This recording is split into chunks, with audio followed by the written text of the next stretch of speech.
Hello and welcome to this exploring session, and today we are beginning our look at A Goodly Interlude of Nature, compiled by Master Henry Medwall, chaplain to the Right Reverend Father in God, John Morton, sometime Cardinal and Archbishop of Canterbury. This is one of two plays we're doing this week, shall we say, the complete works of Henry Medwall as we have them. He wrote two plays in the 1590s-ish, somewhere around about then, as they both seemingly for household events for John Morton, and they are intimately connected with food and entertainment and general household activities. Possibly less so in this play than with Fulgence and Lucrece, which will be available in separate videos, but it is entirely possible that it is structured around that sort of thing, in the sense that this could actually literally be the closest to an interlude being very much an interlude within an evening of other things going on, in a much more explicit sense than sometimes we have with other things we call interludes. So, without further ado, we are going to leap into the first third of the text of nature. It's a relatively long play, and to get into the text, we have Reading Man today is... Hi, I'm Alan Scott, based in Suffolk. Reading Sensuality today is... Hello, I'm Helen Good. I'm a historian and I'm in Hull. Reading today Nature as well as The World, or Mundus, is... I'm Lois Potter, retired academic living in London. Today reading Reason and Pride is... Hi, my name is Elizabeth Amisu and I'm an author in Romford. And finally reading Innocency, Worldly Affection and Garcius is... I'm Eric and I don't know what that says about me. Yes, and I'm your host, Robert Crighton, and the chat has just informed me that I may have misspoken when I said 1590s. I meant the 1490s, of course. Yes, it's been 5 years or so since Richard III died, and everyone threw their caps in the air and said, "We are Tudors now." There had begun the medieval period. And yes, so this play will be stepping between those two worlds, perhaps, to some degree, leaning on things we've experienced in more medieval morality plays, but also into things that we may be looking at later, or have looked at later down the line. As we're not doing anything particularly chronologically, it's all a bit wibbly-wobbly, timey-wimey. So, without further ado, we're going to leap into the text. I say leap into because the text opens with a fair number of fairly long speeches, as some plays are wont to have. But we start with some stage directions. This play was first printed around 1530 by William Rastell, so it's a good 40 years after its potential original performance. So the stage direction reads, "First cometh in Mundus, and sitteth down, and saith nothing." The world comes in, sits down, and says nothing. And with him worldly affection, bearing a gown and cap and a girdle for man. Then cometh in nature, man, reason, and innocency, and nature sitteth down and saith. The Almighty God, that made each creature as well in heaven as other place earthly, by his wise ordinance hath purveyed me, nature, to be as minister under him immediately, for the uncheason that I should perpetually his creatures in such degree maintain as it hath pleased his grace for them to ordain. To me it longeth by natural engendure thing to continue that hath spirit of life, which, nor were my help, could never endure, but suddenly perish and wax all cative. Atwixt the elements that whilom were at strife, I have swaged the old repugnance, and knit them together in manner of alliance.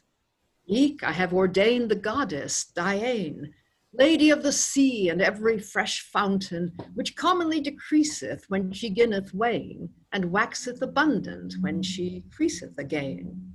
Of ebb and flood she is cause certain, and reigneth as princess in every isle and town that with the sea is compassed in thereon. I am causer of such impression as appeareth wondrous to man's sight, as of flames that from the starry region seemeth to fall in times of the night.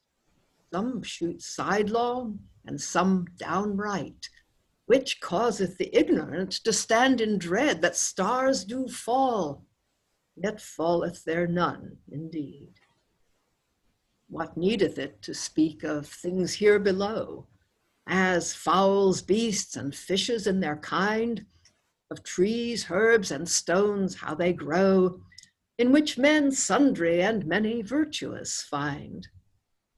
One thing be sure, and think it in your mind, no man or creature may take on him the cure of these works, but only I, nature.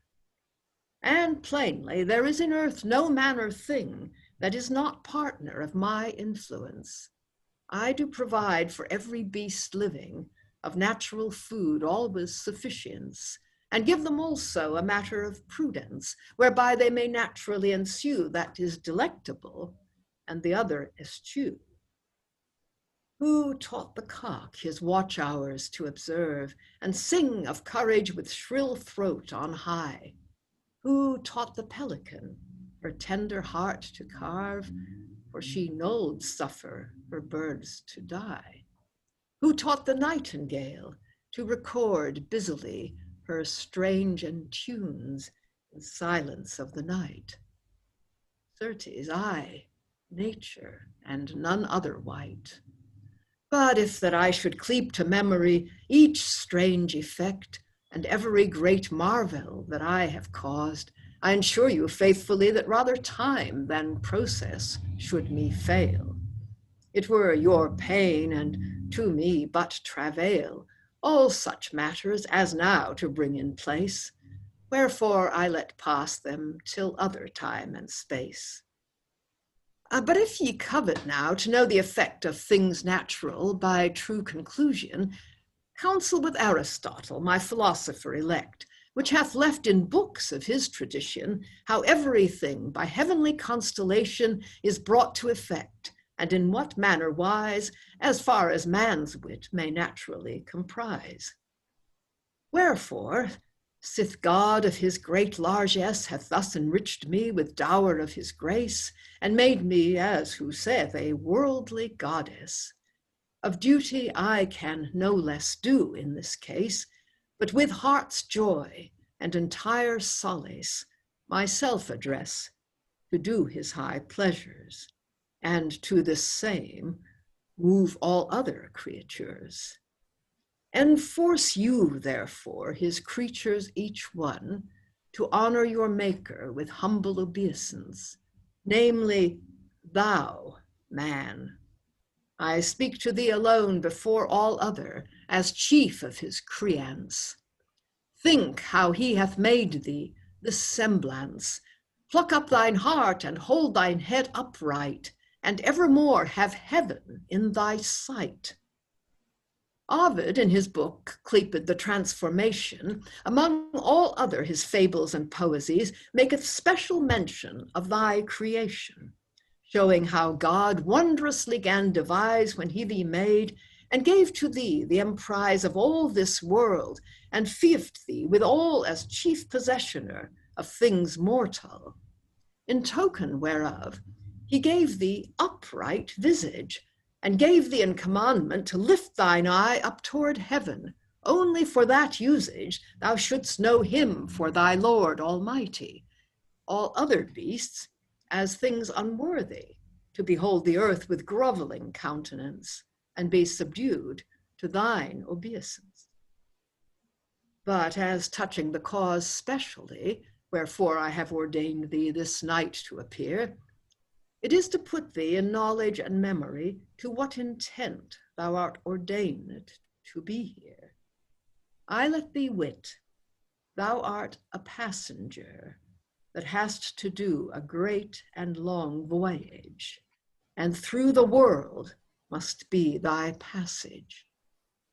Address thee now, therefore, to this journey, for as now thou shalt no longer here abide, lo, here reason to govern thee in thy way, and sensuality upon thine other side. But reason I depute to be thy chief guide, with innocency that is thy tender nurse, evermore to wean thee from the appetite of vice. Lord of lords, my God, Lord God immortal, to thee be honour and joy ever to endure, whose heavenly empire shall never be final, but world without end remains stable and sure. Whom heaven and hell and earthly creature with one assent, and all with one accord, honoureth, praiseth, and knowledgeth for their Lord. To thee, mine head, I humbly incline, thanking thy grace that first hath ordained me to be as a silly creature of thine. And after that, of thy great bounty, thou hast me set in sovereign degree, and given me profits of every earthly thing, as well of fruits as of beasts living. And that is also most precious. Thou hast me inspired with heavenly wisdom, whereby I may do works marvellous in every place, wheresoever I came, of each perfection. Thy grace hath lent me same, so that I know that creature nowhere, of whose virtue I am not partner, I have, as hath each other element, among other in this world, a common being, with herbs and trees continual nourishment that is sufficient to natural living. With sensual beasts I have a manner of knowing, whereby I should in good things delight, and flee the contrary of mine appetite. And over all this thou hast given me the virtue, surmounting all other in high perfection, that is, understanding, whereby I may view and well discern what is to be done. But yet, for all that, have I free election to do what I will, be it evil or well, and am put in the hand of mine own counsel. And in this point I am half angelic, unto thy heavenly spirits almost eagle, albeit in some part I be to them unlike, but they be ordained to endure perpetual. And I, wretched body, shall have my funeral, when it pleaseth thy grace so to provide. Man is not ordained alway here to abide, wherefore unto thy sovereign and high estate, most heavenly Prince, I make mine orison, since it hath pleased thy noble grace Colgate, that I, unworthy of so great renown, in this world shall have possession. Now give me grace myself to inure, as may me profit, and be to thy pleasure.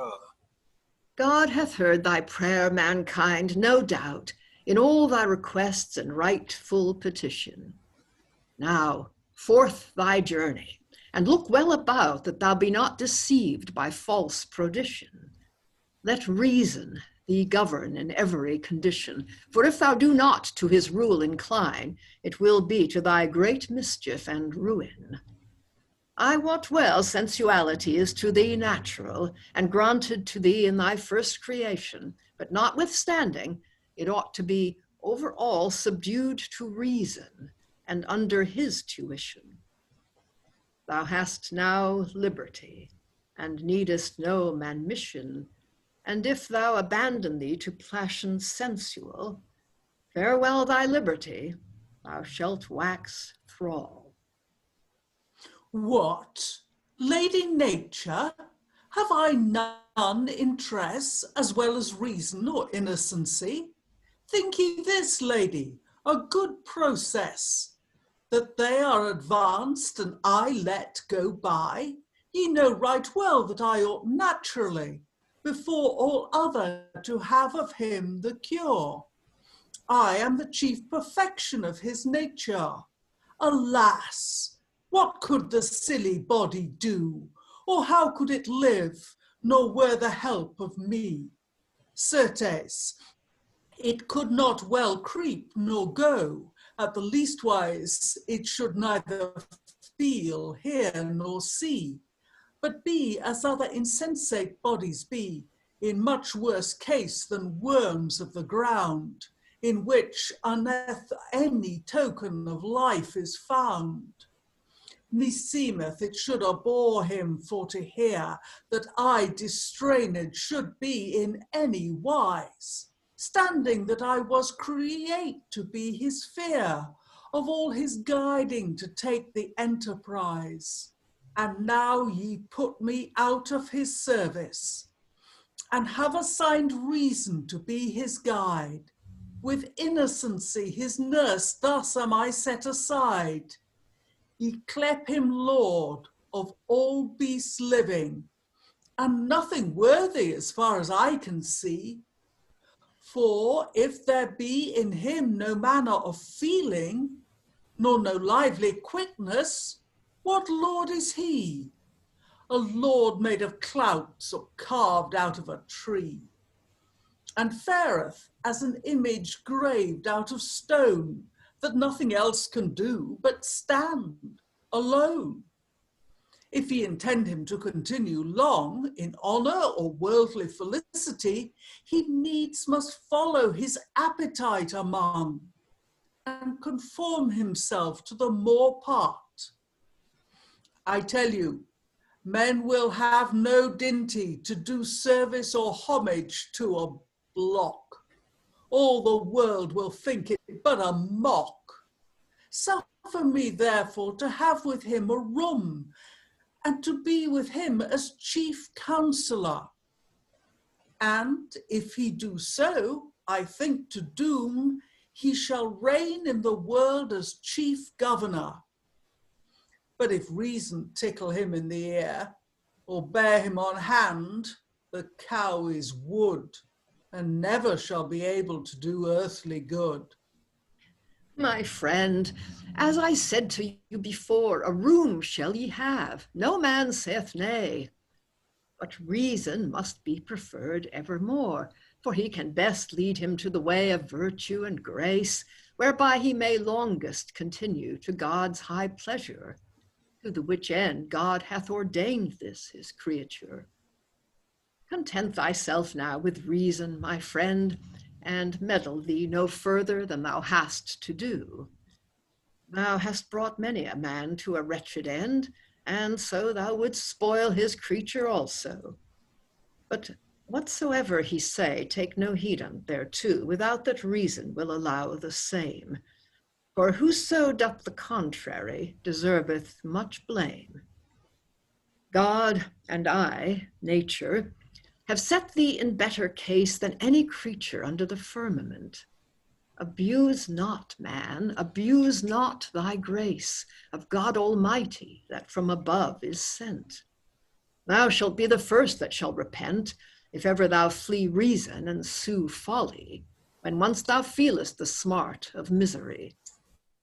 But be of comfort, hardly God shall send both ghostly aid and worldly help also, and I shall never fail unto thy life's end to minister unto thee as me oweth to do.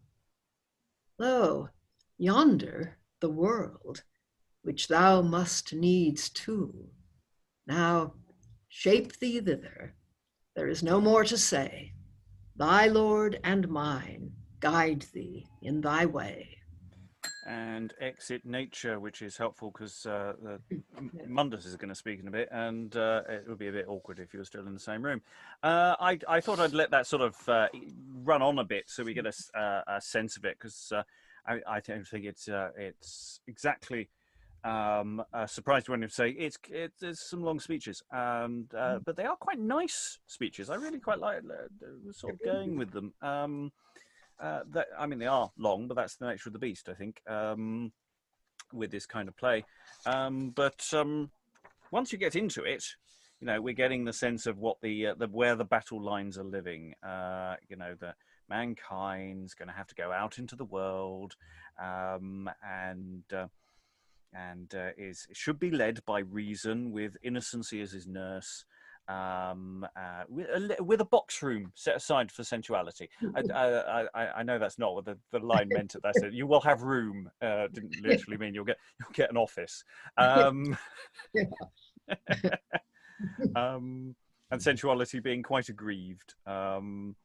it was interesting that you know, if you know, to be with him as chief counselor, if I do so, he'll reign as chief governor. Whereas if it's reason's boring, reason will never get elected.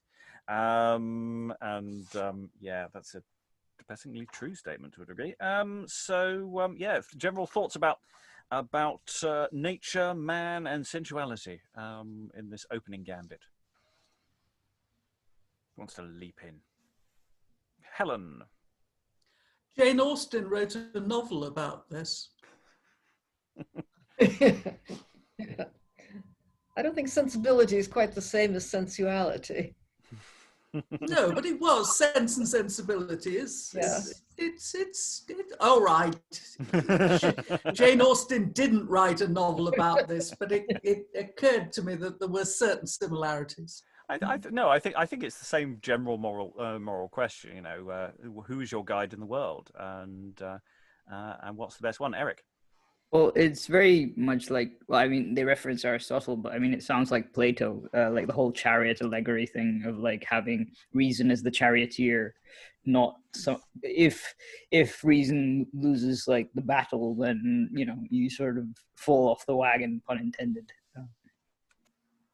Yes, I think that may be a very accurate sort of sense of where this is going. I mean, the thing is, we sort of know where this is going because we've seen other morality plays before, and you know we've read them where very similar games go on. Though of course this is earlier than a lot of the ones that we've looked at. So maybe this is more of an exemplar than though to some of us it may feel a little shop worn. I don't know. Yeah. Lois. I think it's quite beautifully written, actually. I mean, obviously for an audience that likes listening to this kind of thing, which most modern audiences don't, but if you like sermons and orations and so on, this is for you. I did think, yeah, it was very beautifully written. And we do have this interesting tableau set up at the beginning. There is a visual aspect to this that's quite interesting. You know, Mundus comes in and sits down and says nothing. That's a great stage direction. How long does Mundus sit there saying nothing? Just looking. Saying nothing. And worldly affection, you know, with the props ready, and you know, we have a later play for a much smaller cast, Mundus et Infants, which we've read for the podcast, and which is on its way as a full cast audio adaptation, which again follows or seems to follow a very similar outline to this. So you know, there are other variations on this theme are available. How did we feel about Man himself with his opening speech? Because you know, I was chasing a bit of text at that point. So was there any thoughts on Man at this early stage? Confused man. A silly creature. Well, the interesting one is I wonder whether in fact silly is used in the Old English sense of holy. And silly Suffolk. Yeah, it could be in the sense that yes, if he's a young innocent at this point, I mean, we don't have precisely an indicator of age, but you know, that would make sense. Okay, I think we need to hunt for a little more data as the dialogue now gets much more dialogue and much less speechy. So nature, who's decreed, Mother Nature has left the stage. Remember, there are lots of people on stage, even though we've only had various primary speakers. We haven't heard from Reason yet. Everyone's talked about Reason should lead Man. And it looks like Sensuality and Reason are going to have a bit of a Barney. So let's see where this goes. So Nature has gone out, which is helpful because they're oh no, the Reason is someone different. That's fine. So Nature goes out. Sensuality speaks. Well, Lady Nature, Leaving me in this case, shall I have none other comfort? By Christ, yet I will not hide my face. For as soon as we shall to the world resort, I will put no doubt he will me support. He hath been my good master many a day, and he will not see me thus cast away. Psyche thyself, man. Not mute. I advise thee hardly, be not so passionate, nor yet so furious. Thou tormentest thyself, and what is not why. No well-advised body would demean him thus. Be sure thy mind is all erroneous. Thou takest a self-will and moral opinion, which shall be thine and others' confusion. Yea, reason, sir, ye speak like a noble man. But yet are ye taken with a point oversight. What would you make me stand as a lurden and not speak one word for mine own right? I see it well that if your lordship might, by means possible, once bring it about, yourself should be a ruler, and I but a cast out. A ruler? Certes, and so I ought to be, and a lord also, though ye say it in scorn. A lord? Whose lord? Thy lord. Nay, so mote I thee, thou liest. It may no longer be forborne. Thou camest but tonight, and mayst hap go to morn. For if thou be as haughty as thou beginnest, thou shalt avoid much sooner than thou weenest. For mine avoidance, how soon soever it be, it shall not skill us for this intent. But he that first fleeth or forsaketh me, he shall have greatest occasion to repent. It shall be to his great trouble and torment that he hath left reason and pursued his own folly, that thereby is fallen to wretched penury. But now, as touching the honour and degree that I am ordained to, I will thou understand that Almighty God, of his grace and bounty, of thee and such hath given me the overhand.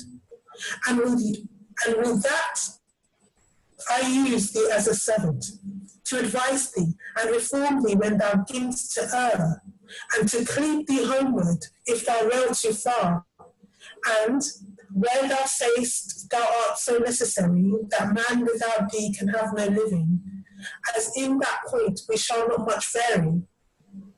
I wot thou art necessary to his being, but be thou sure that is not the very thing that maketh him appear so wondrous, and to be in his nature so noble and precious.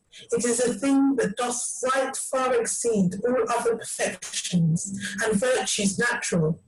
For sensuality in very deed is but a mean which causeth him to fall into much folly and maketh him bestial, so that there is no difference, in that at the least, betwixt man and an unreasonable beast. But this other cometh of great tenderness and spiritual love that God oweth to mankind, whom he hath created to his own semblance and endued with a wondrous mind, whereby he may well discern and find sufficient difference betwixt good and bad, which is to be left and which is to be had. Lo, this is it that doth him signify, and causeth him to be reputed so excellent. And of all this the chief doer am I, which from heaven into earth by God am sent, only for that cause and final intent, that I should this, his creature demean and guide, for the season that he doth in this world abide. Now compare thy virtues and mine together, and say which is the worthier of them two. Which is the worthier? Forsooth, I trow neither. We be good fellows. Nay, my friend, not so. Thou ought to obey me wheresoever I go. Nay, that I shall never do. For today I shall thy fellow be. Look thou never so high, and therefore hardly be somewhat fellow-like. leave thy oaked conceits, and make a meetly way. For shame of the world, man, let us not stick at a matter of right naught, and traverse here all day. Have me a few words, man, and hark what I say. Meddleth thou in no point that belongeth to me, and I shall promise never to meddle with thee. And standing the nonage of this gentleman on my peril, take no care therefore, I shall demean it as well as I can, till he be past 40 years and more. And reason then, if he will undersure his crooked old age when lusty youth is spent, then take upon you, I hold me content. For, trusty me, the very truth is this man is put in his own liberty, and certainly the free choice is his, whether he will be governed by thee or me. Let us therefore put it to his own jeopardy, and therein stand to his arbitrament, which of us twain he had liefer assent. Nay, sir, not so. I know his frailty. The body is disposed for to fall, rather to the worse than the better part, but it be holpen by power supernal. Yet reason when thou hast said it all. If thou see him not take his own way, call me cut when thou meetest me another day. For certain yet, according to my office, I must advertise and counsel him at the least, to haunt virtue and shew all vice, and therein assist him to the uttermost. And if he will our gates be a beast, and take none heed to my law and doctrine, the peril and hurt shall be his, not mine. Sirs, I shall answer for this man, as yet that he is maiden for all such folly as should disdain nature, or dishonour it.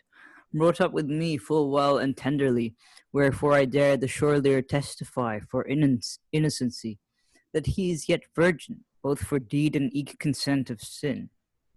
And longer will not I be of his acquaintance than he is virtuous and of good living. For fleshly lust and worldly pleasance is with innocency nothing according. But if his behaviour and daily demeaning be of such draught as reason will allow, I shall him favour and love, as I do now. Well spoken and wisely. Now have ye all done, or have ye aught else to this man to say? Oh, sir, yea. Peace, no more of this disputation. Here be many fantasies to drive forth the day. That one chattereth like a pie, the other like a jay. And yet, when they both have done what they can, maugre their teeth, I shall rule the man. Oh, blessed Lord, what manner strife is this, atwixt my reason and sensuality, that one meaneth well, than that other all amiss? In one is sickness, in t'other great frailty. And both they be so annexed to me, that needs I must with one of them abide. Lord, as thou thinkest best for me, do provide. For I am wondrously entrapped in this case, and almost brought into perplexity. Notwithstanding, thanked be thy grace, as I did never assent nor agree to things that should be contrarious unto thee.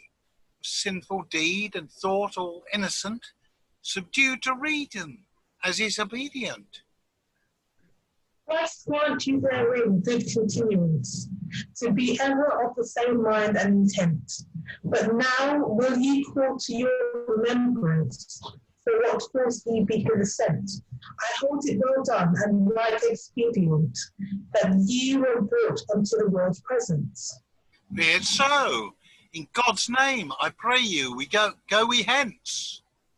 And will ye that I shall for you declare unto the world the cause of your coming? What is your intent, and what person are you? Yea, I would be glad that everything be done even after your devising.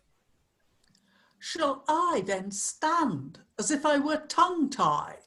Yea, hardly, till reason has said. So world, it is the mind and also pleasure of Lady Nature, as she bade us to you tell, that ye accept and receive this her creature with you, for a season here to dwell, desiring you heartily to entreat him well, with all the favour that ye can devise, wherein ye shall do her great pleasure and service.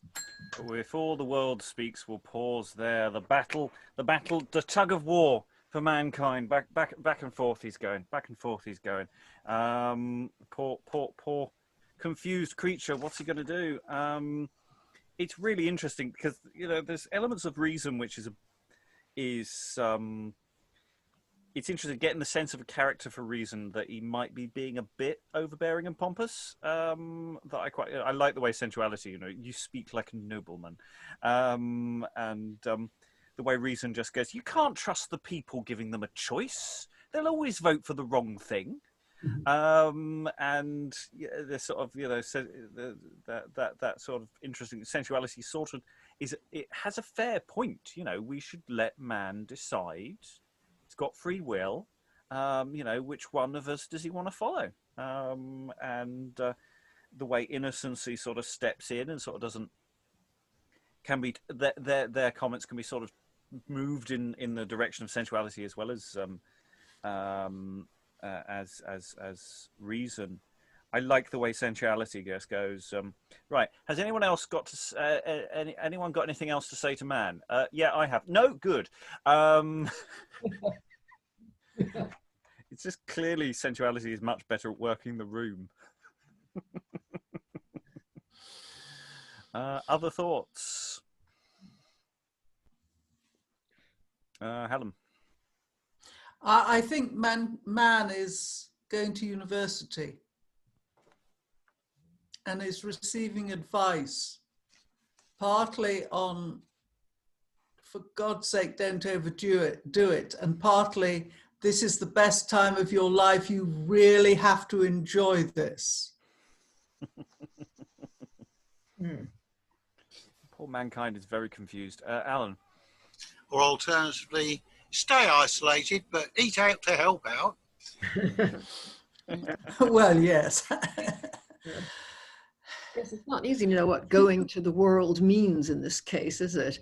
It seems to me that presumably at the beginning he's born, and then at this point, yes, he could be the equivalent of going to the university. Leaving innocency behind, or at least, I don't know, what age do you stop being innocent? 5, 7?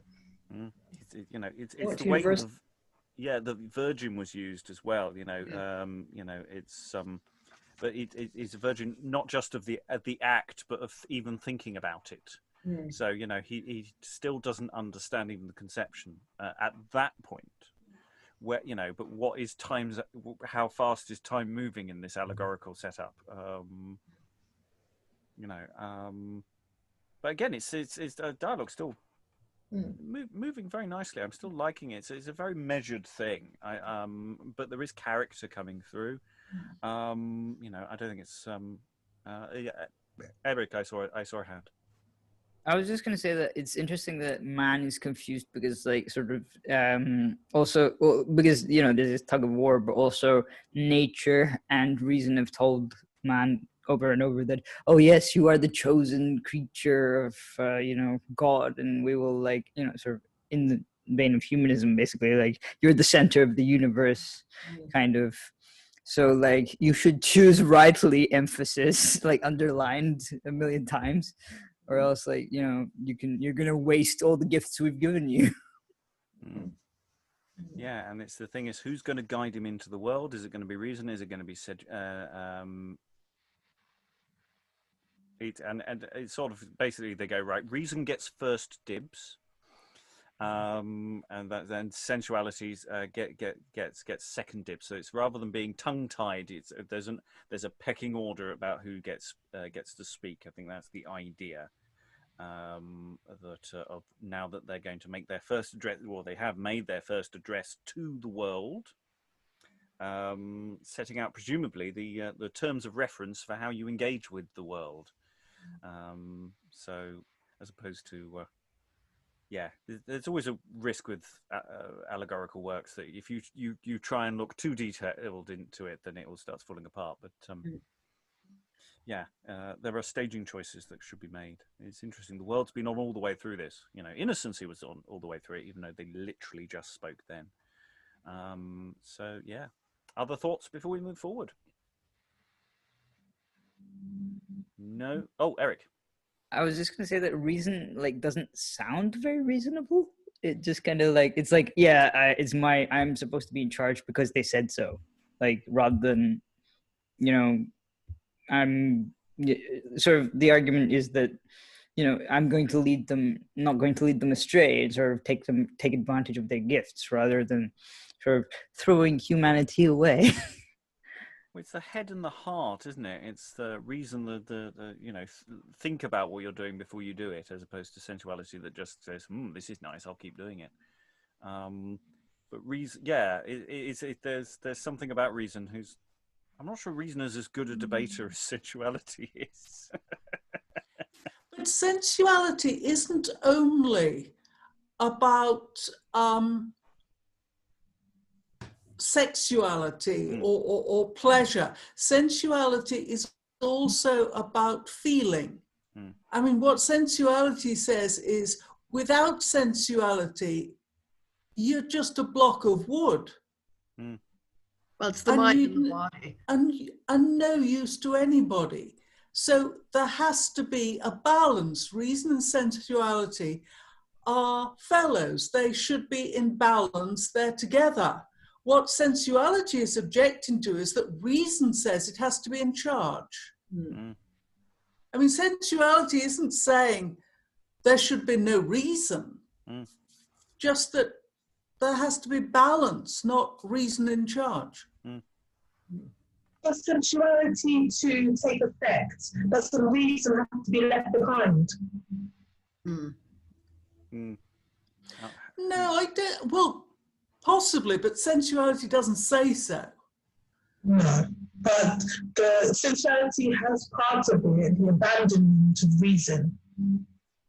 You don't trust sensuality, that's your problem. You think sensuality will get out of hand. It really does. Yeah. No, not true. Well, yes, we don't know where this play is going. You can trust sensuality. Yeah, sensuality could be a perfectly reasonable figure within the logic of the play. We will find out more as we get more evidence. But yes, I like the way that your characters are starting to square off outside of the reading. It's good. Reason has addressed the world, and the world, finally, having said nothing for quite a long time, the world responds. Sirs, ye be welcome to us heartily. Your message is to us right acceptable. Be ye assured there is nothing earthly to us so joyful, nor yet so delectable, as to be acquainted with persons honorable, namely such as ye seem to be, men of high honor and of great dignity. And as touching the message that ye have brought, have thereof the full mind and intent, assuring you that our busy thought shall be to do Dame Nature's commandment, and thereunto we will be diligent to do her pleasures in that we may, and so we would ye should unto her say. And where you show unto me that this man is ordained to reign here in this empery, I assent well. For or nature began to shape the world, she thought finally to ordain man therein to occupy, he to take upon him as mighty governor, having all things subdued to his power. Wherefore I receive greatly his coming. Mankind, sir, heartily welcome ye be. Ye are the person, without feigning, that I have evermore desired to see. Come, let me kiss you. Oh, then to see, ye be all naked. Alas, man, why thus? I make you sure it is right perilous.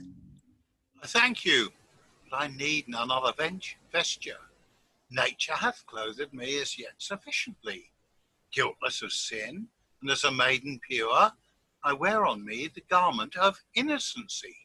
Yea, hardly wear that garment continually. It shall thy body sufficiently safeguard from stormy weather my life to jeopard.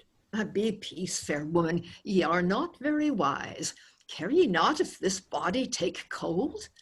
Ye must consider, this is not paradise, nor yet so temperate by 1,000-fold.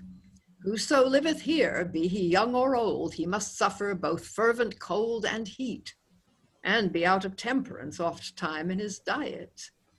Also he must needs do as the world doth, that intendeth any while here to reign, and follow the guise that nowadays goeth, as far as his estate may it maintain.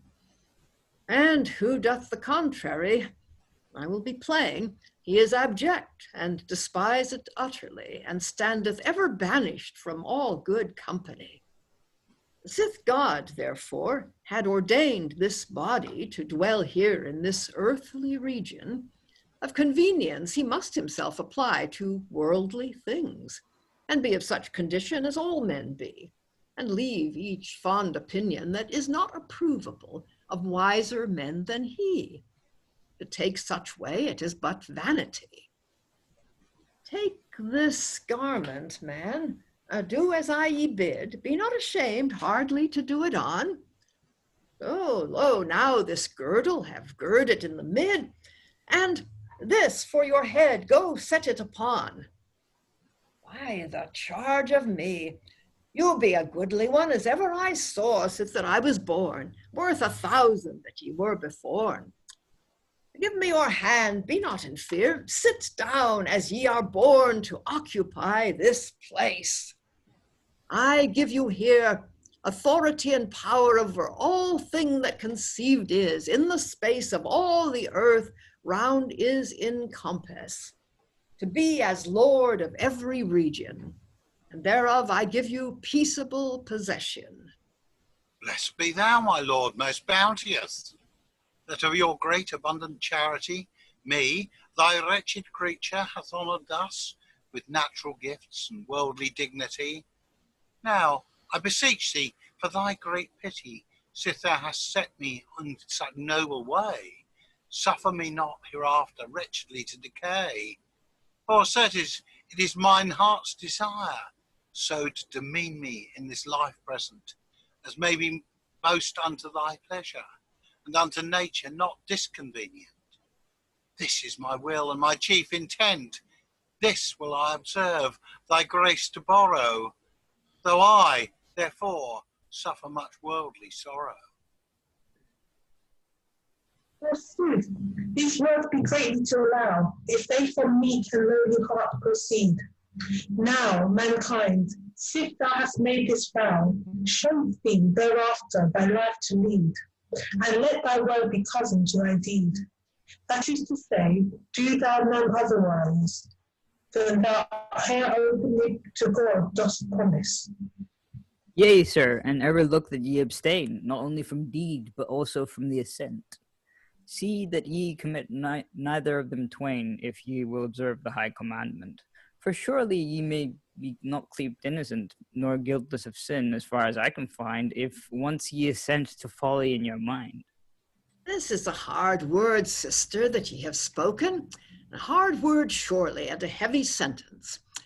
But think ye God's commandment broken for a light trifle and matter of insolence?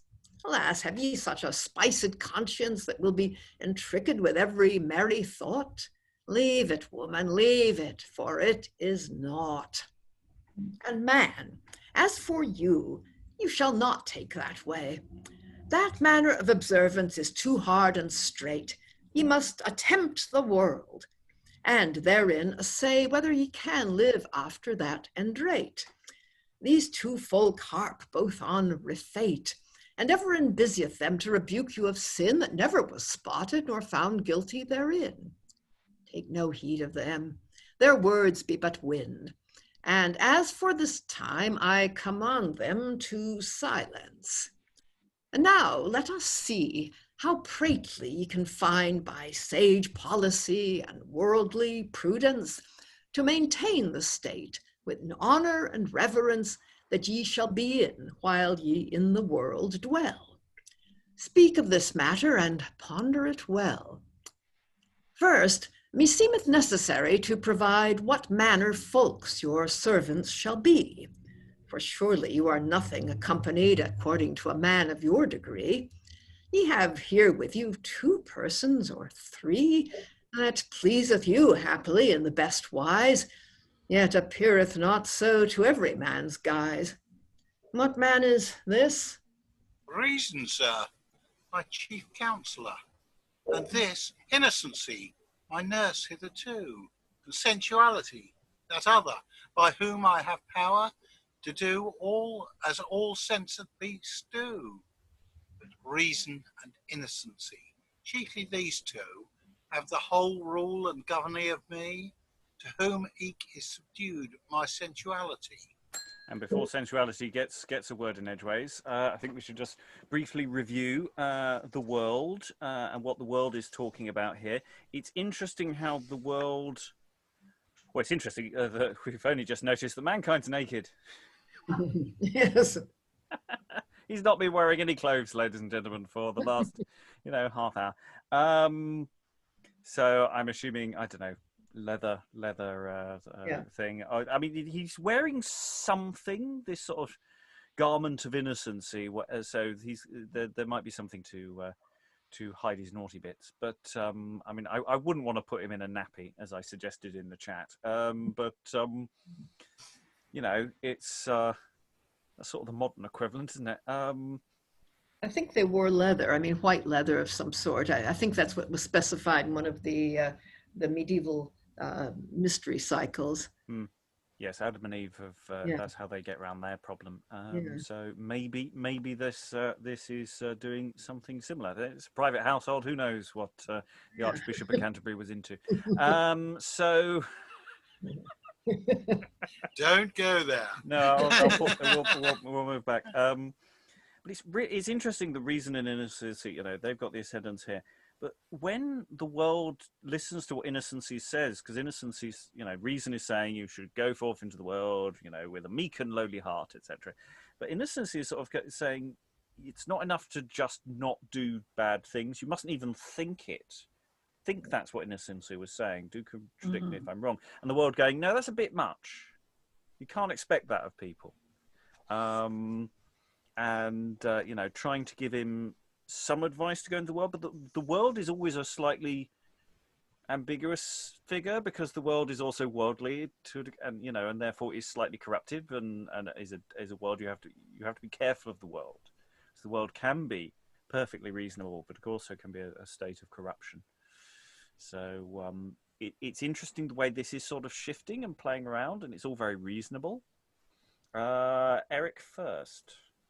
I was going to say that it's interesting how the world gives mankind clothing, but it's not deemed as because supposedly according to Adam and Eve, blah blah, the Bible, so on and so forth.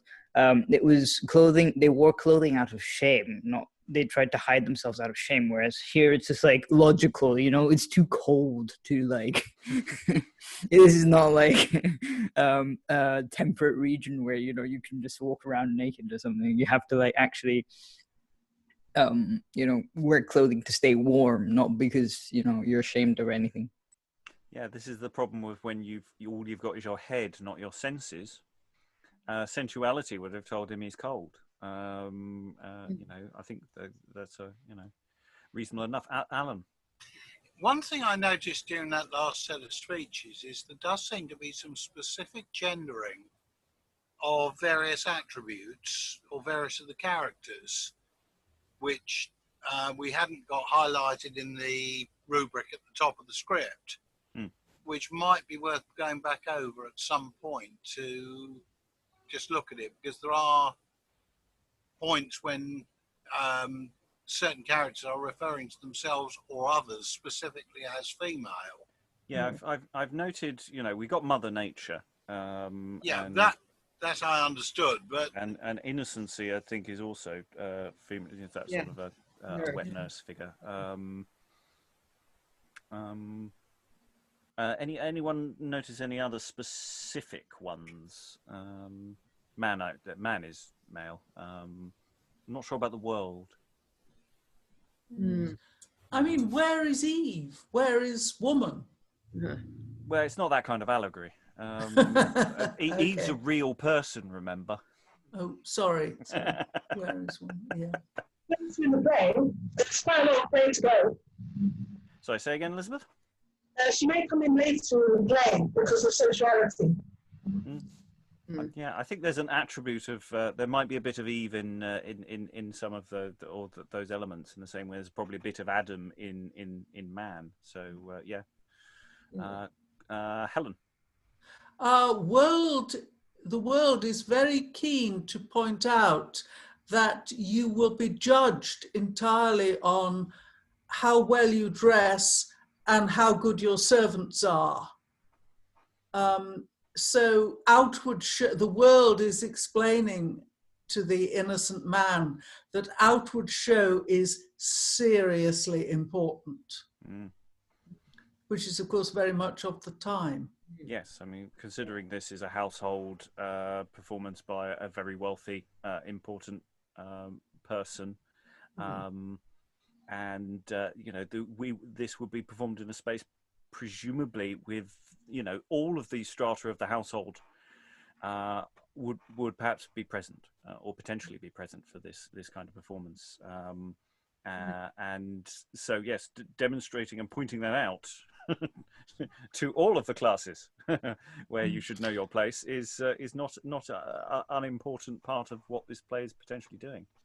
Because not so much modern fiction, but modern films set in this period tend to show great people on their own, sort of getting a horse and riding off, a thing that just would not have happened. Yeah. You know, you were attended. Lois, you are next.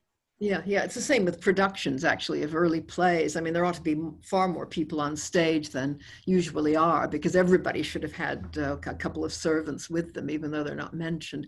But yeah, I was just going to say, I really love that line, you must consider this is not paradise, you know. I mean, a reference back to the Garden of Eden. It's really quite curious, because it's he's sort of allegorically like Adam, and yet he's not Adam, and he's being, you know, it's made clear that it's a different world. Also, I suppose the world is really more like someone like Bunyan's Mr. Worldly Wise Man. I mean, it's that kind of worldly wisdom, you know. It's not our idea, it's not heavenly wisdom. It's worldly as opposite of heavenly. Eric? I was just going to say that the whole servants thing, like, so at this point, before the world had spoken and, you know, this whole exchange had happened, we were led to believe that reason and sensuality were basically in charge. But then, like, as soon as the world asks, what man is this, you understand that, like, reason and sensuality are basically supposed to serve man. They're not like, you know, in charge of the situation, if that makes sense. They're the servants rather than the, I don't know, sort of governors. That isn't reason's point of view. No. And that is probably not the point of view of several high-up servants as well. But it doesn't mean it's not the reality of things. Having good counsel is a very important theme for a lot of interludes as well. You know, and later plays. You know, how do you choose good counsel? Surrounding yourself with good counselors lead to wisdom from the ruler. You know, we'll see this especially in history plays later on, but we'll see it in lots of interludes as well. So that's an important theme. That this is sort of an interesting mock-up of the household, performed before the household, and therefore social strataing is important to this play. I think that's really interesting. Okay. I haven't a clue where we are. You haven't a clue where we are? No. In what way? The script. Sensuality is about to speak. What's sensuality about to say? For certain, sir. For certain, sir. So I was. Got it. I thought you were on a much more philosophical level there. It's just I don't know where we are. No, it's just I was zipping backwards and forwards, looking at the arguments, and lost my way. Right. So yes, yes, we will move forward. So the world has asked, "Who are these your servants?" And it's. I think it's telling as well. You got the two persons or three, because only two of them have spoken so far. Who's this other person over there? I think the world is asking quite pointedly, and man says, "Oh, reason." That's my chief captain. The Innocency, was my nurse, and sensuality. That's next down, and sensuality takes this as a cue to speak. So, sensuality, try and take control of the room. For certain, sir, reason hath done me wrong, more than ever he shall be able to recompense. God knoweth, sir, I thought the season very long till we were brought into your presence. But now I pray you to annul the sentence that nature gave unto me by reason's advice, to my great hurt and utter prejudice. And, sir, I ask none amends earthly, but that reason may have a checkmate, a little knack, a little pretty congé, his haute courage something to abate. For hitherto he hath kept great estate, and had over of me the overhand and stronger. But be not displeased, I will suffer it no longer. Thou hast had great wrong, and that is pity. For if thou be the person that I take thee for, thou shouldst be as honourable as he. Lord, ye say well, and would God ye would see some manner of help and remedy for this evil. And let me not always live thus like a drivel. Sir, ye know well that if so it were a man should suddenly come to a strange place wherein he is but alien and stranger, he must needs be compelled in that case to put himself in the favour and grace of some singular person that can show him the way of all the behaviour and guise in that country. So it is now that ye be hither sent. This country as yet is to you unknown. In my opinion, it is expedient to take some other counsel than your own, of well-inured men, such as have grown in worldly experience and have thereof the drift, and can best for you in time of need shift. Certes, ye move right well and prudently, and I am well content that it so be. But as yet, have I not the policy to know which men have most stability? Dare ye commit the matter unto me? Yea, sir, right well, I am fully content that all thing be done by your assignment. Then thus I will, that above all thing, from henceforward, ye be like and conformable unto other persons in all your demeaning, namely to such as be companionable, be they never so vicious or abominable, for every man cleepeth him wise that doth after the common guise. And as for men that should do you service, I know divers persons that be right honourable, that can you serve alway point device. In all the world be there none so able, so wise, so politic, nor yet so profitable. Lo, here is one of them that I speak for, and he himself can tell you where you shall have more. Worldly affection is this man's name. He is well-brained and wondrous of invention, a forecasting man, and, pain of shame, ye shall not find in any Christian region a wiser fellow in things to be done, especially of matters that be concerning worldly pleasure, that is, for you according. Suffer him, therefore, never to depart, but if it be for matters of great substance. And for sensuality, I pray you with all my heart to accept him to your favour and tendrance. He hath been long of mine acquaintance, and on my faith my heart cannot but grudge to think that ye should use him as a drudge. Do as he adviseth you, hardly now and then, and despise not utterly his counsel. Think that ye be here a worldly man, and must do as men that in the world dwell. Ye are not bound to live like an angel, nor to be as God alway immutable. Man's nature of himself is full miserable. I have told you now my counsel and advice, and ye have promised to be ruled thereby. Now let each man execute his office, and see how wisely you can them apply to increase the world, and thereunto you must apply. Now address you thereto, and demean you thus, I shall be to you ever good and prosperous. Sir, I thank you of this courtesy, undeserved as yet, but be ye sure I shall myself endeavour busily to do that may be to your pleasure. And for the season that I shall here endure, I shall them cherish, and to my power maintain, that unto you in any wise do pertain. Then, to begin withal, I will advise you to put this man from your company. I tell you, every man will despise you, as long as ye be ruled by innocency. To follow such counsel it is but folly, for he can neither good nor evil, and therefore he is taken but for a drivel. By my faith, even as you say, it liketh me not right well, with innocency long to dwell. Therefore, according to your counsel, I will not, after this day, with his company myself afear, as mute as it were a grave for ire. I suppose there is no man here, whatsoe'er he be, that could in his mind be content always to be called an innocent. Wherefore it is mine intent to do as ye advise me. Yea, heartily, do even so. For a sooth, and I hold me well content to depart at your commandment. Ye shall find me obedient, whatsoever ye bid me to do. And here, Innocency, who turns out to be male in the dialogue we just got there, exits. So Innocency has been banished by the world.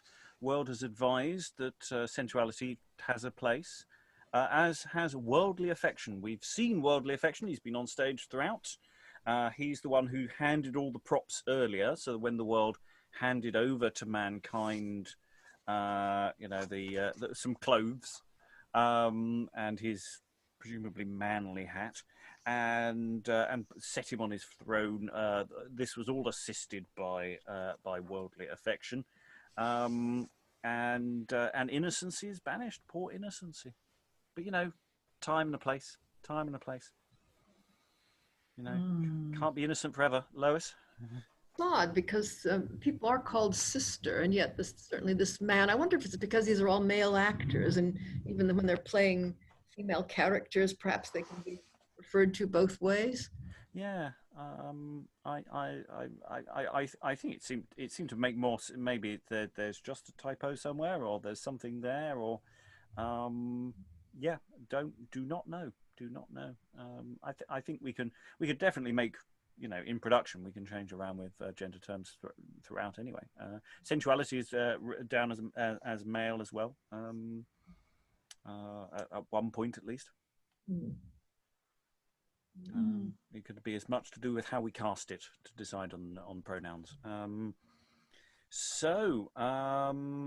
There's all go. Now I should point out in the edition I got here, there's a note suggesting that reason doesn't go out, but sort of withdraws a bit at this point from the scene, because there's still a lot of people on stage, many of whom are not speaking at any one time. So reason seems to have perhaps taken the hint and just taken one step backwards, but may or may not have exited. So I'm sort of throwing that in. Some reason may be on stage, maybe not. Other thoughts before we move forward? Helen? I was slightly surprised by the world. I had not expected the world to be so much on my side. Well, the world's full of vice and corruption. This is worldly wise. Yeah. Well, the world has some, it's making good points. In terms of logic, there's nothing particularly wrong about what the world is doing. The world is saying, deal with matters as they are. A degree of, not exactly hypocrisy, but conformity. yeah. Yeah, conformable, I think he says at one point. Yeah, I mean, it's the opposite of nature. I mean, nature is everything as God created it, I take it, and nature is what keeps it in its own nature forever. And the world is what man is made of it. I mean, what's already there when man goes to it. Mm. Yeah, it's a much more subtle portrait of these things in forces than some of the much more black and white moral plays that we played with. You know, it's suggesting that the road to hell is paved with very minor increments, rather than overt mincing vices. Should point out a term that doesn't exist yet. So I think we should move forward. So innocency has been banished. What does sensuality feel about that? So the company is well amended. Let him go to the devil of hell. He is but a boy. I warn you well, and should ye follow his counsel, Almighty God defend. If ever ye lust to play the man, it is time he now began. Marry, to play the boy now and then for your disport and solace, it forceth not, though ye do, when ye may have leisure thereto.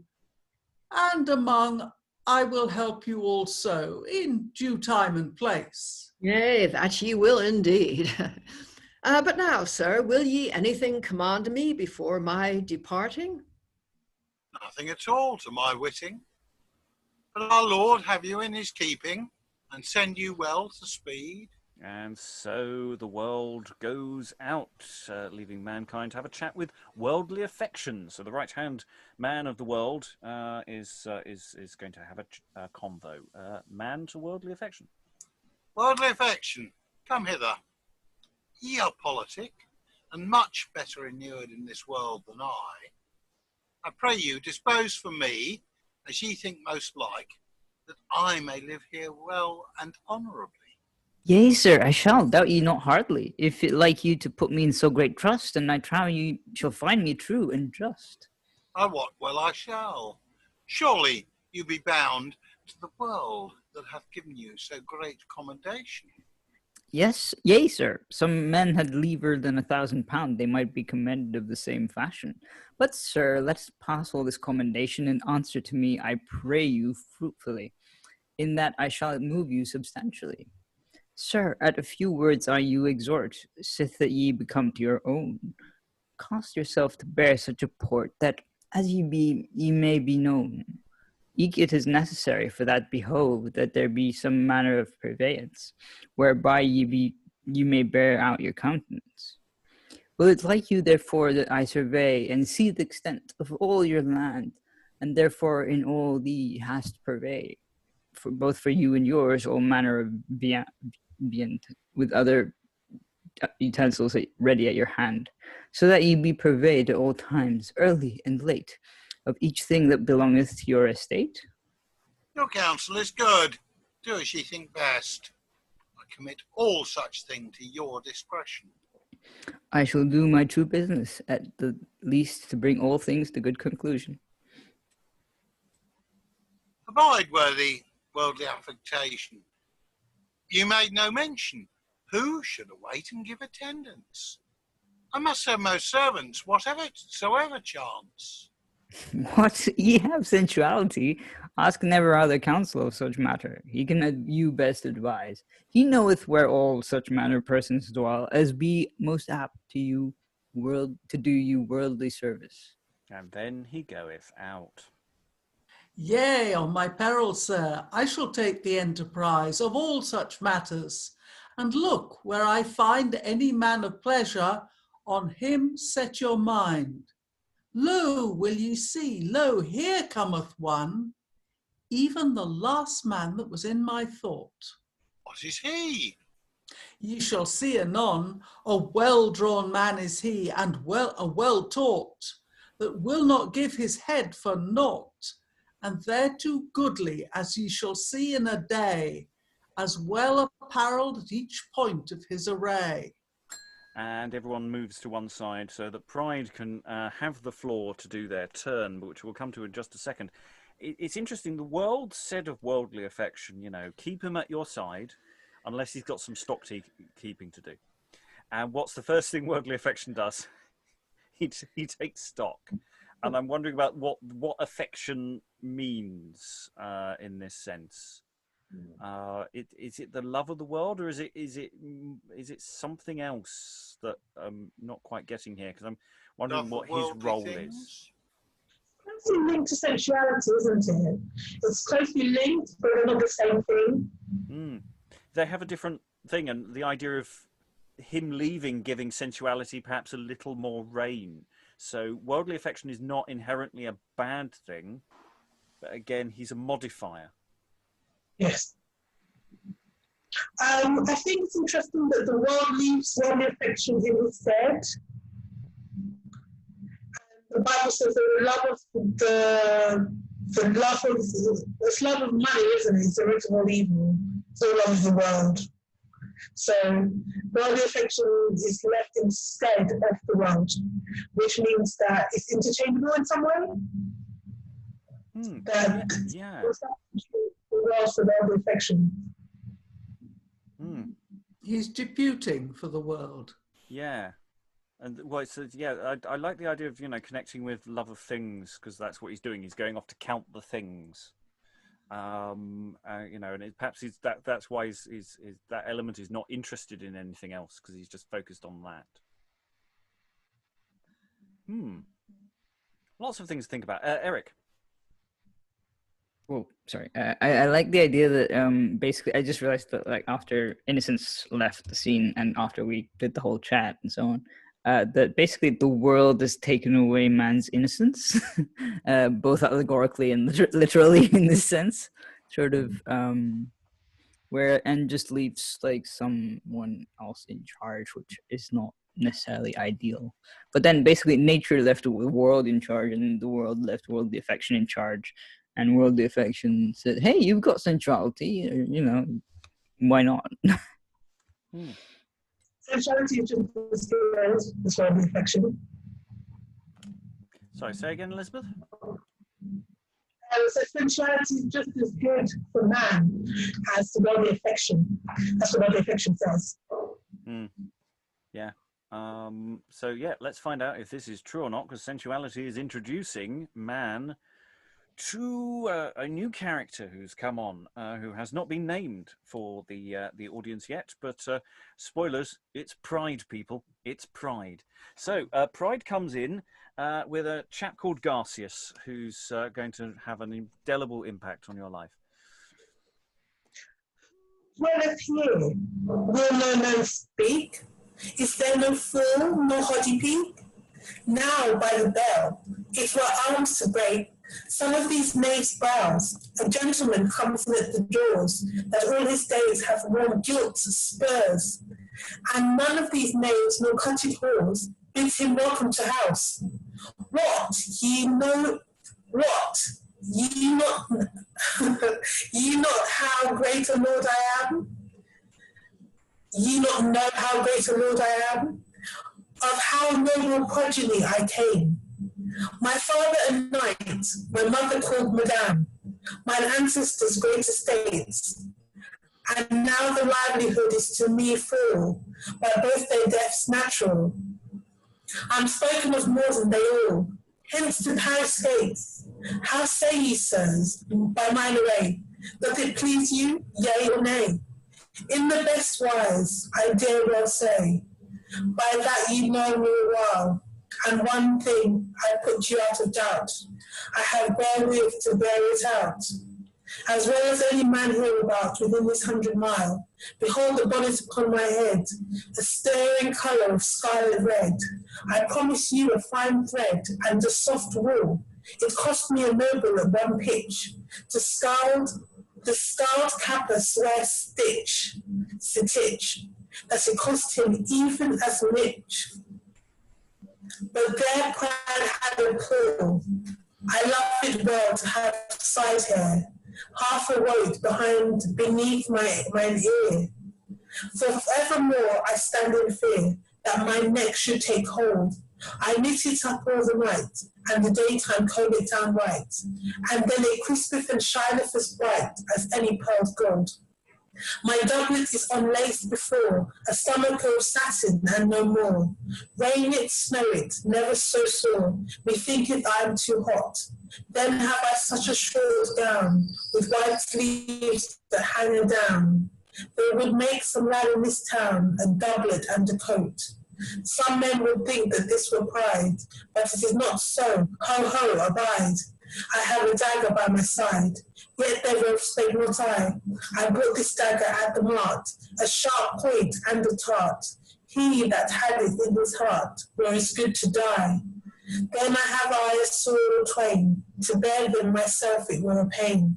They are so heavy that I am fain to purvey such a lad. Though I say it, a pretty boy, it is half my life's joy. He maketh me laugh with many a toy. The urchin is so mad. I begat the wholesome in Bast. It was all done in haste. Ye may see there was no waste. He occupied no great place. Sometime he serveth me at board, sometime he beareth my two-hand sword. Come forth, thou little lictord, look in my father's face. But now to do that I come for, and of these things to speak no more. Hark, sirs, me longeth sore to hear some novelty. I hear say there was great state coming to this country late, and is disposed our gate, and a householder to be. Father's soul, sir, you shall understand, that if he keep his household in this land, I will thrust in on hand whosoever may say nay, whatsoever the man intend, to repair the world or to amend. I will be with him at that one end, hap what hap may. I met worldly affection erewhile, from this town scant a mile, and he hath showed me a pretty while, if I may put it in euro. He tells me that sensuality begins a great ruler to be, and if it be so, care not for me, the matter is cocksure. Aye, good Lord, what man is that? Father's soul, this is some great brat. This is he that ye seek. See this brat, this boy is passing taunt. Come behind and follow me, set out the better leg, I will me. Yes, in the best wise trust ye me. Allez, Seigneur, allez-vous avant. Salutem to you, sir. And to you also. Whence are ye? I shall tell you where I go, but first would I speak a word and no more with this servant of yours. With me, And sir? I'm going to pause us there. I'm going to pause us there before we get too much into that dialogue, because I think we do need to linger on Pride's speech a little bit there, and also comedy boy that you've got with you who gets 3 lines. Alan. Yeah, I think actually in the list of characters at the top, this character is called Garçon rather than Garcius. Yeah, there is generic boy. Yeah, that's a later adjustment by a different editor. In the original text, it's down as Garcius, which I didn't adjust from the opening because I don't really care about the character list. So we've got this wonderful stuff with Pride here. I mean, very proud of his background, his noble progeny. He's really keen on his clothing, obsessed with his hair. Yeah. Absolutely obsessed with his hair. And the way the Pride is playing the audience. You know, from the off, you know, it's going to the audience. Hey, what do you think about? Do you like the cut? It's nice. Do you like it? You know, which gives the performer lots of options. Alan. I mean, it looks to me almost like Pride is what we would see in plays that we've been looking at more recently, a century later. This is the prototype of the Vice character. And getting similar freedom and similar obsession with clothing, with food, and so on, which are standard tropes with the later Vice clown. characters. Absolutely. Lois. Yeah, he's also the prototype of the fop, of course. This is where the fop comes from, I think, as personifications of pride. And pretty much everything he describes is against the sumptuary laws, which were supposed to restrict things like the wearing of red and the length of sleeves. And I think it's the sort of thing that Chaucer's Parson talks about in the Parson's Tale, the vices of, on the one hand, scantness, and the other, I think, is superfluity. In other words, too much material. He says that the sleeves would make somebody a whole outfit. You know, it's waste, in other words, and superfluous expense. And on the other hand, some of his clothes are too short, perhaps almost indecently so. And he's got this little servant, you know, who, you know, it's very panto-y bringing that servant on. You know, I've got someone. Come on, lick turd. Come on stage. You know, say hello to the boys and girls. And you know, it doesn't get much of a word in edgeways, and he's constantly threatened with violence. Helen. Yes, and also he's his bastard. Yeah. But the whole speech screamed to me topical reference. I think it is perfectly possible that this was written in mockery of a known figure. It just yells that to me, but it's not my. I really don't know much about the figures of Henry, the time of Henry VII, and or early Henry VIII. I really couldn't put a name to it. I'm not seeing anything in any of the footnotes putting up any identifiers. Eric, are you waving? Yeah, but Alan was first, so Go, Alan. I was just wondering whether the topical reference might have been to any of the hangers-on with whom we're familiar with from the stories of Richard III. Richard II? Possibly. I have said I'm not so sure about the topicality thing. It seems quite vague to me. It doesn't seem to have anything narrowing it down to a specific person. You know, it's not mentioning estates or specific places. It doesn't seem to be throwing in any of the other indicators you might get that might feel like satire. Yeah, well, I mean, or that kind of satire. It's not a period or a class of play that I'm particularly familiar with, so I may be way out of here. But that was just what hit me. We have touched on sort of semi-topical references before, but they usually have some kind of more overt signifier thrown in. So, you know, especially when we're talking about estates or, you know, the areas where they might be associated with. I'm sure there's others, but I can't off the top of my head think of it. Doesn't mean there isn't there, but I don't think there's anything we can put our finger on. And there. Eric, yes. Yeah, I was just gonna say that I like the way that he just goes, "Oh yeah, by the way, there's this kid," and you know, sort of, "Oh yeah, he carries my sword because it's so heavy," and it's like you kind of get the impression that like it's not necessarily heavy, but like he just doesn't like carrying it around because the dagger is so much more flashy and so on. So you know, it just like this is the person who carries everything that I don't want to deal with. Yeah, especially if it is a very small boy and he's given a ridiculously large set of things that he's got to carry with him. You know, comes on with a portmanteau. All his makeup kit and hair appliances and things. Okay, we are into the home straight for this session. I want to actually go back a little bit. So, Elizabeth, could we do the last 2 lines of your long speech? So that we do the Garcius bit again, because Garcius says so little. I think we should get him back in again. Because this is when you see man, and you go, oh, this is the person we were talking about. And Garcius, of course, stands forward doing full French, and you know, which interesting question whether pride can actually do that. All he gets is a salutum out of him. So if we can go from "I, good Lord, what man is that?" If everyone's queued up. I, good Lord, what man is that?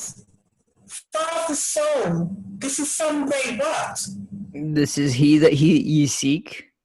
See this brat, this boy's passing taunt. Come behind and follow me. Set out the better leg, I warn thee. Yes, in the best wise, trust ye me. Allez, Seigneur, allez vous avant. Salute unto you, sir. And you also. Whence are ye? I shall tell you where I go. But first would I speak a word, and no more, with this servant of yours. With me, sir? Would ye speak with me? Yea, for God, are ye not sensuality? Yea, surely. Yea, such a gentleman ye seem to be.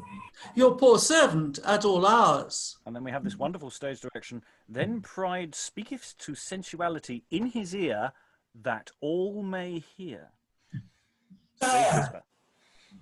I understand that this gentleman is born to great fortunes and intended to inhabit here in the country. And I am a gentleman that always have been brought up with great estates and a feed with them.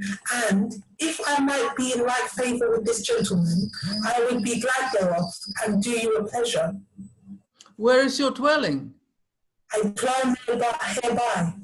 What is your name? Pride. Pride.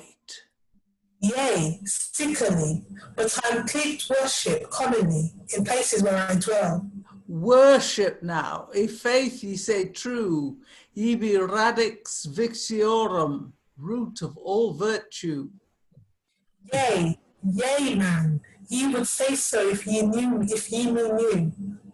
Turd, I know you well. Sir, you are welcome. As I may say, I shall bring you in service, if I may, and if one man stand not in the way. One man? What the devil is he? By God, one that loveth not thee, nor me neither. I pray thee, tell me, what manner of man is he? What manner of man he is? And I shall give him a lift, as I guess. Wilt thou so? Doubtless. Yea, and that within a short process. In faith, I will not miss. Surely I cannot spy the ways how. Let me alone. I shall do well enow. Acquaint me with that man, and care not thou, that the matter shall speed. Hark, cousin, first speed in this matter, and if yonder man make thee not good cheer, as any man that ever came here, let me therefore be dead. Sir, I shall tell thee how when I am in thy master's service, I will first begin to set his heart on a merry pin, and bid him make good cheer. I will bid him think how he is created to be a worthy potestate, and eke that he is predestinate to be the prince's peer. And other things more than this, I shall bring that heart of his, to be more hot than it is, by deuce ace. Especially I will command his wit, that no man can amend it, and that he is able thereby to sit as a judge in common pleas. And when I praise him this wise, I think his heart will begin to rise, and after that utterly despise any oppressive counsel to hear. He shall trust unto his own brain, and then would reason never so fain. Though he come and such opry twain, he shall be never be near. Surely this conceit is well found. I shall bring thee in service for £20. Mercy, brother, I think me much bound to thee for thy courtesy. But, sir, abide here one thing, I will not be known that it is my seeking. No more would I for 40 shilling. Let me alone hardly. And mankind comes forward. Sir, if it please you, here is come a stranger that never was acquainted with you ere. Somewhat shamefaced and half in fear to put himself in press, A goodly person, be sure, both of countenance and feature, if he were drawn in portraiture, and a good man, doubtless, yea, and a wise man in all. Will it please you that I him call to speak with you? Bid him come. I shall. Sir, will he come near? Sir, bid him welcome for the manner's sake. Another day I'm sure he will crake, and say, such a gentleman did him make very good cheer. Desire him for to dwell with you. I tell you, he is a man for your prow, and knoweth the world well, I know, no man better than he. Sir, ye be welcome to this place.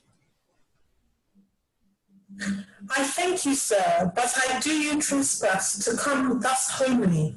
Oh, yea, a parlous case. God wot ye are welcome hither. On my faith, by my will, ye shall dwell with us still. Go near to him and talk your fill. I'll leave you together. And sensuality leaves man with pride. Oh, I can see this going horribly wrong. But unfortunately, we're not going to get to that today. Oh, it's a cliffhanger. It's a cliffhanger. Mankind's been left alone with pride. So, several interesting things in this little bit. It's interesting. Pride's talking in prose, speaking in the ear. It's the only bit of the play, as far as I think, I don't know if that's certain, is in prose, and one of the earliest bits in prose I think we've got in drama. I can't think of, off the top of my head, of anything earlier. That doesn't mean to say there isn't anything, and there isn't actually that much later for a while. So that's an interesting development. I like that. Pride has a fake name. That's another trope we'll become very, very familiar with further down the line. And again, I don't know whether this is... I suspect there are earlier examples of this, but it does seem within the household drama type interlude thing that we're starting to get here, that this might be an interesting exemplar, or an example of stuff that happens much more frequently than we have records surviving, because we only have about 5 plays from the reign of Henry VII. So there's only so much we can really say about what normal was at the time. Thoughts about that sensuality and pride there, their little contretemps. How are you feeling about sensuality now, Helen? Whose side is sensuality on? His own. Pride has a lot to say for himself. Yeah. Pride's got a. I don't know if Pride's got a plan, but Pride knows where he's at. Eric, I saw a hand. Yeah, I was going to say that sensuality is starting to remind me a bit of dissimulation from the Three Ladies of London, and I'm like, okay, that's a bit later, isn't it? So I don't know. It's sort of that thing of double playing, sort of playing one against the other. Yes, sensuality isn't honest. I mean, at the beginning, it was reason and sensuality are both things that a man must have and must deal with and must balance. But sensuality's gone right off the scale and is behaving extraordinarily badly. Well, when you put sensuality into the world, this is what happens. When you put the sensuality into world of temptation, then those are the things that will happen. If you leave sensuality alone in a cupboard, it can't really do much harm. And it can't do any harm if it's guided or ruled by reason. But when it isn't being ruled by reason, it goes, it acquires people like pride. Well, that's the thing, is sensuality also being corrupted by all these other things as well?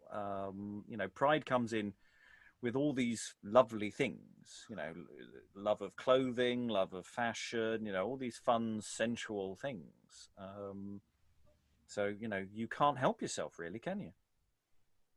And also, pride seems to connect a lot of ideas of status, of high status, of going beyond one's means and going beyond one's station. Yeah, I mean, that's the thing is how is pride burning through, almost a parasite figure as well, perhaps there, because, he boasts of his great lineage, but presumably he doesn't actually have one. Eric. I think it was, what's interesting is because we were talking about sensuality being dishonest. I think the interesting thing is that I think it was the world or worldly affection that said, "Oh yeah, you'll never find a more honest, servant for you than sensuality," and it's like, not really. And in a sense, sensuality is being honest to itself. Sensuality does what it does. You shouldn't complain about a shark biting you, because that's what sharks do. But it's proving sensuality is proving nature's point that you have to have reason in charge. Reason for whom there is no specific stage direction saying that he's left. Just noting that. Anyway, Lois. Yeah, Pride also has a great variety of verse forms. I mean, we not only prose, but you get shorter lines and rather tripping verse, as opposed to the rather more stately language of both, well, particularly nature and the world. But I think everybody was speaking, in fact, in longer lined verse and with more dignity. And until this point, Pride is really bringing in this lighter tone. Yes, and yes, everyone is picking up on it, aren't they? I like the short lines. I really don't miss 14ers. Yeah. All that Rime Royale. Yeah. Oh, I don't know. I have a fondness for 14ers. But there's a time and a place, and this is definitely not the time, and this is definitely not the place. But yeah, there's something about the way that Pride works. There's space there for Pride to be doing things as well. That seems to be the way that the verse gives that sort of that comic potential to it, even if it's a malicious comedy, as it were. It's a great character. It's working well. Eric. Sorry to be dominating the thing, but obviously I have a lot of things to say about it. Pride is kind of like, you can imagine him strutting onto stage like a peacock, kind of, sort of not quite, sort of full of himself, fixing his hair, maybe, that kind of person. I don't know. Yeah, there's the only awkwardness with that Pride's opening speech is a question of. Actually, it's not an awkwardness at all. It's a possibility. Is that the physical business that can go with that of also having this boy servant who potentially is coming on, preparing props for him to do, if he's got a mirror, if he's got things, if he's got a comb and stuff, and there's a huge amount of business that can go with that, depending on what the performer wants to do with it. It could be kept relatively simple, but it could also become incredibly elaborate.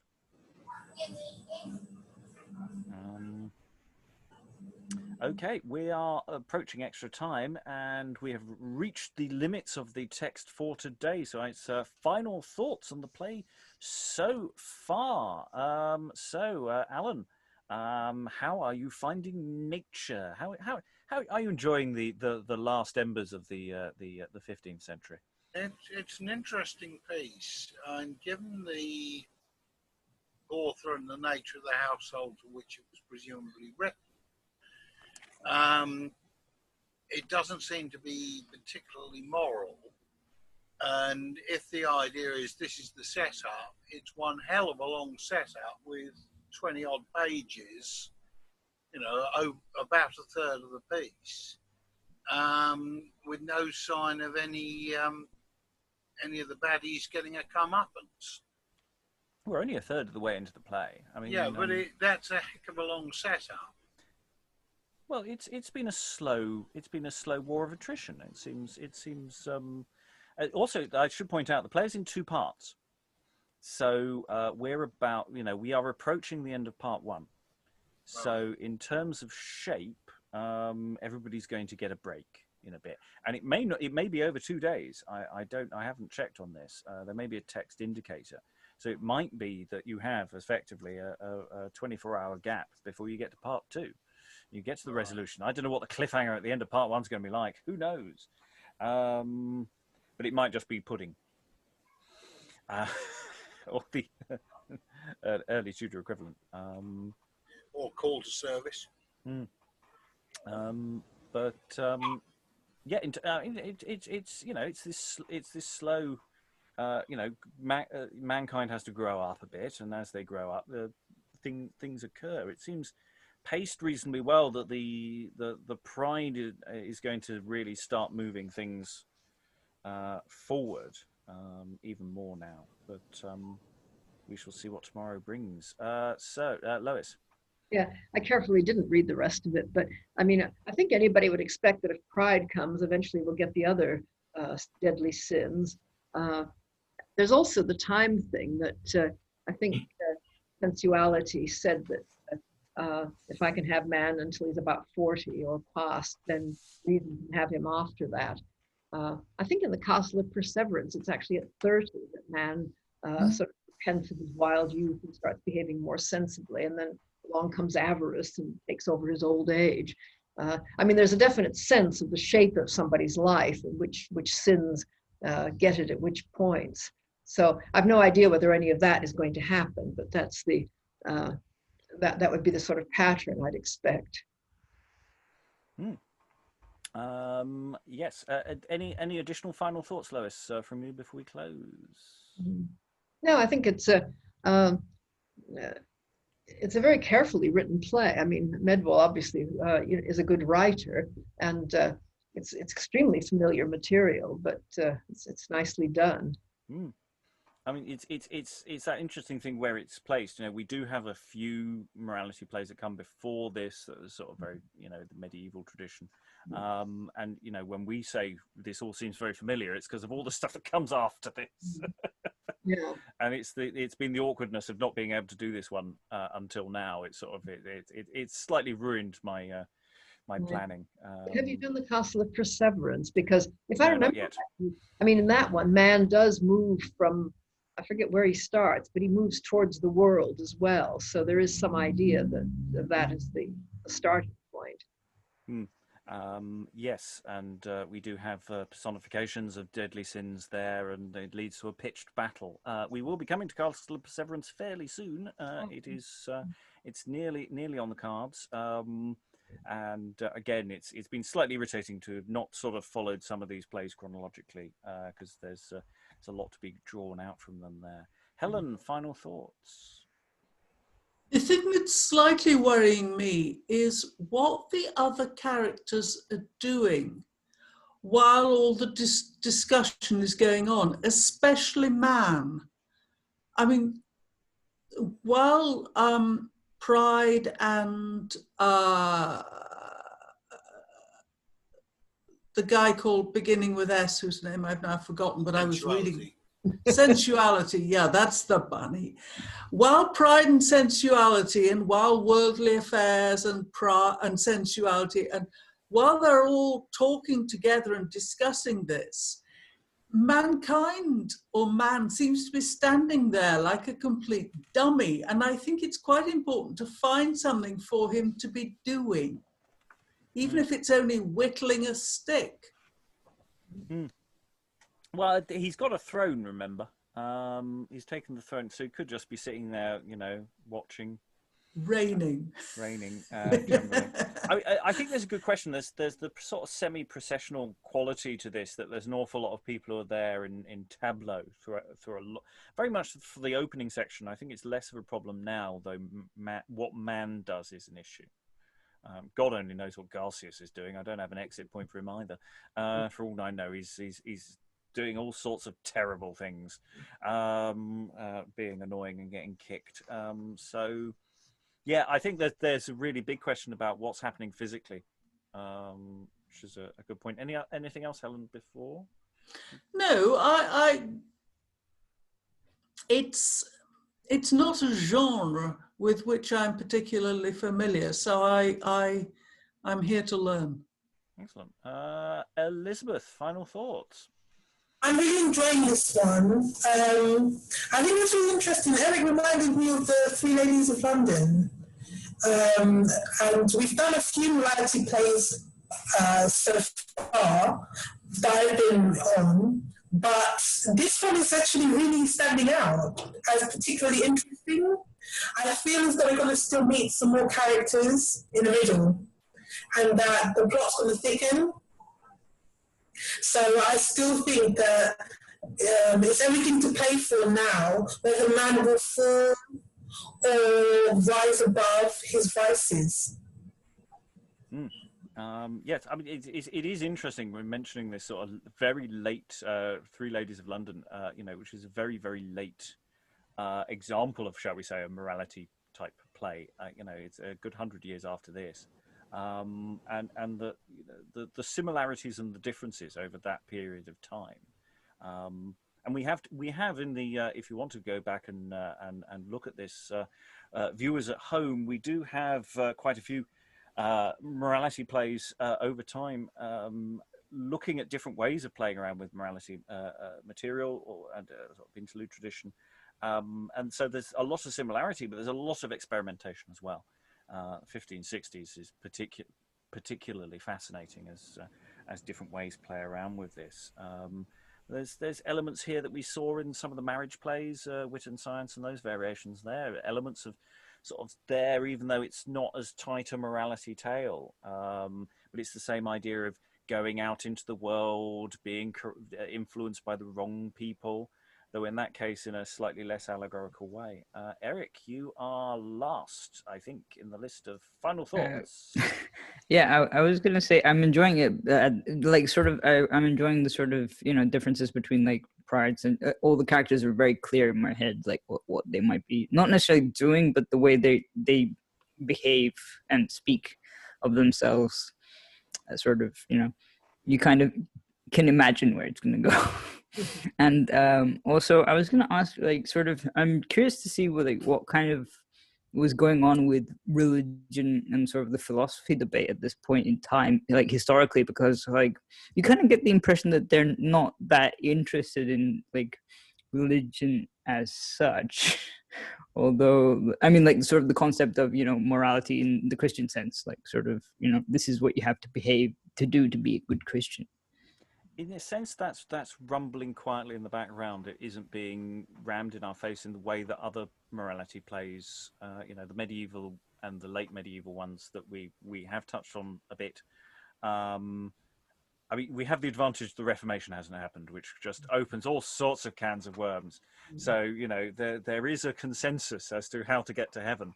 And this play is playing with that consensus, which is basically you can sin, but there's a path out the other side that you're going to have to follow. And almost certainly this play is going to show us how to get out from underneath all our sin. So mankind is almost certainly going to fall and do bad things, but there will be a path out that will involve good deeds and being nice and giving to the poor and doing stuff outside, as well as repentance, but it'll be a much more external thought rather than internal thought that we'll get a little later on. You kind of get the impression though that it's sort of it's more forgiving compared to Ladies of London, where the bad people will burn in hell and that kind of thing. Yeah, the forgiveness really goes out the window around about Edward. When Edward VI is on the throne, the plays get really, really just, oh, you've ruined your life. Off. There's several plays like that, which just the ending's depressing because it's just going, so you no. Father's going to bail you out once, but you know what? Your life is still screwed, and things like that. So there's some. It gets. Yeah, I think it is that thing that there is a consensus. There is a fair godly universe where everybody has, by and large, agrees with one another. The Reformation is starting to rumble, but it's not with this room yet. Yes, I mean the Lollards, some people include the Lollards in Reformation, but I think the Reformation hasn't started. Yeah, I don't think the English Reformation's really got going yet. Oh, not even the German. Yeah. No. Mm. What we have got is Christian humanism, though. I mean, it's interesting that nature says, if you want to know more about this, read Aristotle. And when we're talking about Christian humanism, we've got possibly in the room Thomas More. Who is associated with. There are stories of Thomas More performing interludes at about the time this interlude would be produced. So it's possible that this and or Fulgence and Lucrece, which is perhaps a better bet, he was one of the precocious young performers who he showed off apparently quite a bit. He was a bit of an insufferable git as far as I can tell. Perhaps he was playing Garcius. He might have been. Licturd. But there are anecdotes about him while he wasn't in a show, standing up and extempore and improvising around what was going on, and just the most insufferable heckler one can imagine. So all sorts of possibilities there. So yes, all those things intersecting with each other. I'm sure we're going to get more of that as we delve a little deeper into this text over the next 2 sessions and into its sister text in the evening sessions, as well as we really get a handle on Henry Medwall. All that remains is to thank all the wonderful readers in the room and perhaps those listening far off. Thank you very much and goodbye. Bye. Bye.